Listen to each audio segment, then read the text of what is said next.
Communiqué officiel. Le président de la République, chef de l'État, commandant suprême de forces armées de la République démocratique du Congo et de la police nationale congolaise, a présidé ce lundi 1er août 2022 une réunion de crise consécutive aux manifestations contre la MONUSCO et aux incidents tragiques survenus au poste frontière de Kasindi. À cette réunion ont pris part le président de l'Assemblée nationale, du Sénat, le Premier ministre chef du gouvernement, ainsi que les membres de la commission spéciale du gouvernement déléguée dans la province du Nord Kivu conduite par le vice-premier ministre, ministre de l'Intérieur, décentralisation et sécurité, et comprenant le ministre de l'Industrie et celui des Affaires sociales, Action humanitaire et solidarité nationale. Y ont également été associés le vice-premier ministre, ministre des Affaires étrangères, le ministre de l'Enseignement supérieur et universitaire, le ministre de la Communication et médias, porte-parole du gouvernement, ainsi que la chef de la maison militaire du chef de l'État. Un seul point était inscrit à l'ordre du jour, à savoir l'audition du rapport de la commission spéciale du gouvernement sur la situation qui a prévalu au Nord Kivu et au Sud Kivu consécutive aux manifestations contre la MONUSCO. Elle avait pour mission de faire l'évaluation générale de la situation, en faire le bilan et ensuite apporter les réconforts et les soutiens du gouvernement aux populations qui ont été directement touchées par ces événements malheureux.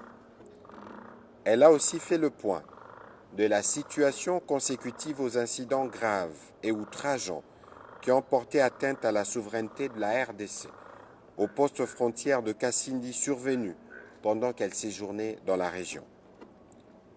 Il ressort de ce rapport un bilan lourd de 36 morts, répartis comme suit.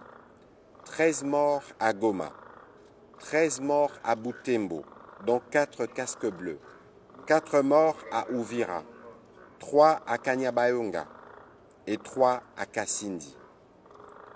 Il a aussi été dénombré près de 170 blessés.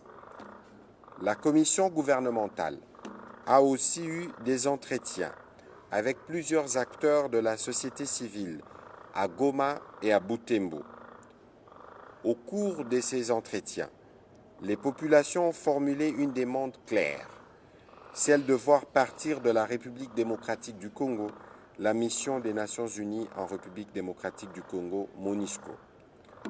Dès ce qui précède, le gouvernement a été instruit de diligenter une réunion avec la MONUSCO en vue de réévaluer le plan de son retrait, convenu en vertu de la résolution 2556 du Conseil de sécurité.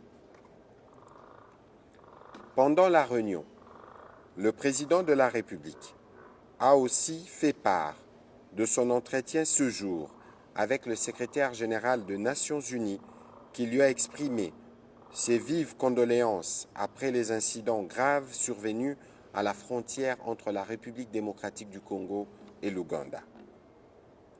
Le président de la République lui a aussi fait part de sa totale désapprobation du comportement des casques bleus à la base de ces incidents et de la nécessité de s'assurer que le coupable soit sévèrement sanctionné. Il a par ailleurs rappelé au secrétaire général des Nations unies que le retrait du M23 de toutes les localités occupées, conformément au communiqué de Nairobi, à la feuille de route de Luanda et à la déclaration du Conseil de sécurité des Nations unies du 1er juin 2022, est une condition nécessaire à la baisse de la tension. Enfin, le président de la République a réitéré son appel au calme. Je vous remercie.